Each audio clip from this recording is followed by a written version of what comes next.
Oh, I have my goldfish, my pile of books with me. Okay, let's do this.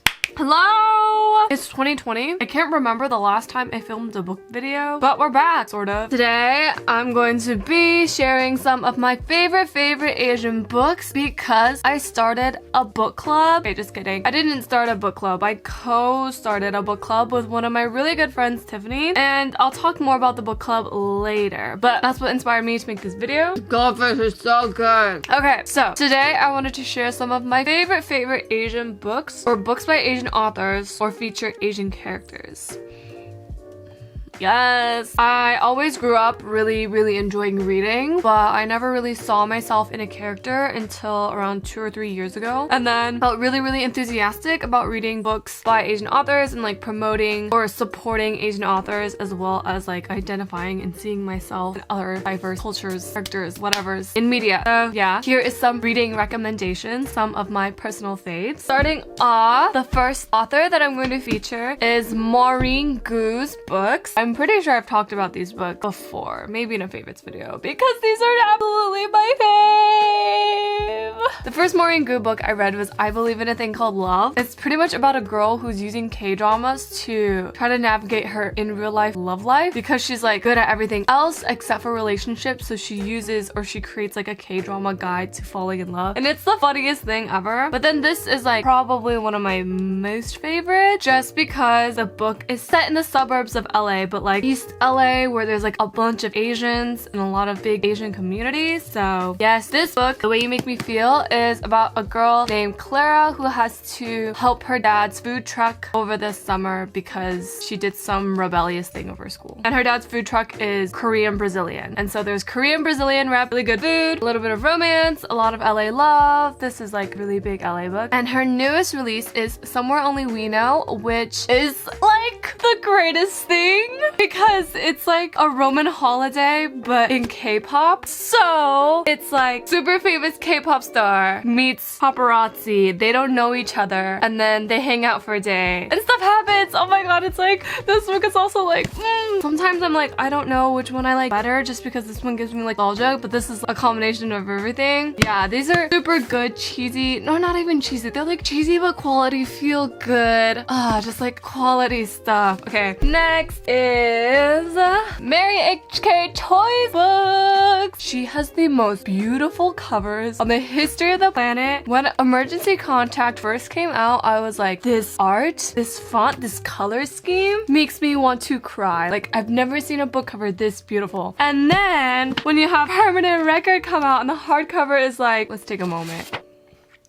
And then it goes all the way around and it's so gorgeous. Okay, so it's gorgeous on the outside and also gorgeous on the inside because I love her writing so much. Emergency Contact is about a girl who is a freshman in college and she meets a guy named, I don't really know. I'm really bad at summaries. Okay, I feel like for these two books and just like Mary H.K. Choi's books in general, it's not so much about the plot, but it's just about the relationships and like the way they weave through life and the writing and just like all the things. Emergency Contact is like text messaging romance, but awkward and cute, but also kind of dark and really real. And then Permanent Record is guy meets girl. Girl is super famous, like think Rihanna, Beyonce, Ariana Grande, Zendaya combined into one. Super pop star famous, and then they try to have a relationship together, but obviously he's just like a regular dude who's an NYU dropout and messy and beautiful, and I love it so much. And it's not really about like, I don't really know. If you could have New York City put into one book, this is it. This is my favorite. I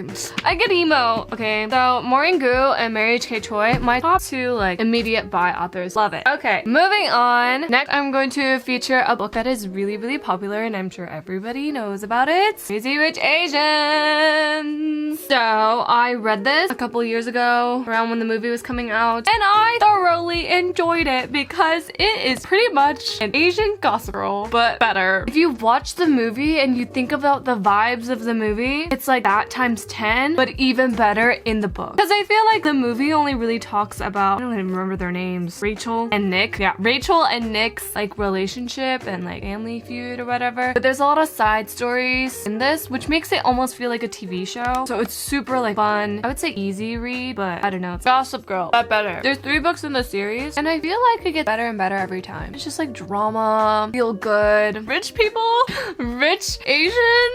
Yeah, just read it. I would recommend it if you want something fun, kind of easy to read. Not Sour Patch Kids, because it's not like it's got a kick to it, but something like M&M's. They're like M&M's. You can't go wrong with it. Okay, next. The Poppy War by R.F. Kuang. So, this book is so good. I'm gonna say that for every single book, but truly, what the This is a really intense fantasy that is set in China, but not China. Oh my god, I don't know how to describe it. I just know that there is a war between their empire and another empire, like across the water, and there's magic, and they get magical by getting high. Yeah, so the Poppy War. Poppy as in like that drug. Oh my god, I'm blanking. I have to read this. Hey Google, what is poppy drug? The source of the narcotic drug opium, which Opium! Thanks. Okay, the Poppy War is pretty much about fantasy world where people get high off of opium and then they become magical. I don't know, they have powers. Or it's not normal. It only happens to a few people, like our main character, and there's a war between their empire and then the other empire. It's really, really, really good, but it's super, super, super dark. Like, it kind of gets uncomfortable to read to the point where you want to put it down and you're like, I can't believe I'm reading this because it's kind of grotesque. But the thing is, most grotesque art are actually true in history because the author, who by the way is younger than me or like a year older than me, she's insane. I love her. Anyway, studies modern Chinese history. So the most grotesque parts are scenes taken from the Second Sino-Japanese War. And I totally didn't realize until after I read this book that it existed. I'm like, I'm Chinese, and how come I don't know something like this major happened in our history? Which is to say, we don't learn much about history in school aside from Western history. So after I read this through a huge Wikipedia spiral doing like a lot of research, I would recommend it if you like fantasy, wars, something a little dark, but something really intricate, really good world building. Okay, would recommend. Now, this next one is a classic that you probably have to read for high school. It is The Kitchen God's Wife by Amy Tan. Woo woo. This is probably the very first book I read that had Asian characters or was by an Asian author because Amy Tan. I don't really remember much about it, aside that it was really good and it made me really, really sad. I know this is a collection of multiple stories, so it almost feels like an anthology, but they're all related to one another. It kind of talks about generations and families, and there's also some rough scenes. Overall, it's good. I would recommend. I still need to read The Joy Luck Club. I believe I haven't read that, but maybe we'll pick it for our book club. Okay. Last but not least is Stargazing by Jen Wang. I love this book so much. For earlier, my books were like soft, fluffy, light reads. Kind of gets like more intense, and then it gets to like really intense fantasy, and then it gets to like kind of intense contemporary fantasy-ish. And now we're here with a fluffy, easy to read graphic novel. I picked this up when I went to Book Expo last year, and it is the purest.